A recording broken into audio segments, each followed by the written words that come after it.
அனைவருக்கும் வணக்கம் அன்பர்களே. இப்போ நம்ம ஆலங்குடி ஆபத் சகாயேஸ்வரர் குருஸ்தலத்தில் இருக்கோம். குருவுக்கு ரொம்ப அருமையான ஒரு ஸ்தலம். பஞ்சமி திதி தேய்பிறை பஞ்சமியில் பிறந்தவர்களுக்கு வளர்பிறை பஞ்சமியில் நம்ம இந்த கோயில் கொடுப்போம்.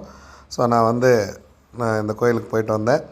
என்னுடைய குருநாதர் நானும் 2017 போனோம், மீண்டும் 2021 போனேன், மீண்டும் இந்த வருஷம் போயிட்டு வந்திருக்கேன். ரொம்ப அருமையான கோவில். பஞ்சமியில் பிறந்தவர்களுக்கு, தேய்பிறை பஞ்சமியில் பிறந்தவர்களுக்கு ரொம்ப அருமையான ஒரு விஷயம். இந்த கோயிலில் சாமி கும்பிட்டு வந்தோடனே 2 பைரவர்கள் நம்மக்கிட்ட வாங்கி சாப்பிட்டதை பார்த்து நானே ரொம்ப ஆச்சரியப்பட்டேன். இந்த கோயிலுக்கு போகும்போது ரொம்ப முக்கியம், இந்த கோயிலுக்கு வெளியில் கல்யாண சாஸ்தான்னு ஒருத்தர் இருப்பார். இப்போ நீங்கள் அவர் தான் பார்த்துட்ருக்கீங்க. போகிற பல பேர் இங்கே சாமி கும்பிடாமல் வந்துடுறீங்க. இவர் பார்த்திங்கன்னா யானை வாகனத்துடன் இருப்பார். இவர் தான் குரு பரிகாரத்துக்குன்னு இவர் தான். உள்ளே போய் நீங்கள் வணங்குற ஆற்றலுக்கு வெளியில் 100 மடங்கு கிடைக்கும். மறக்காமல் இவரை வணங்கிட்டு வாங்க.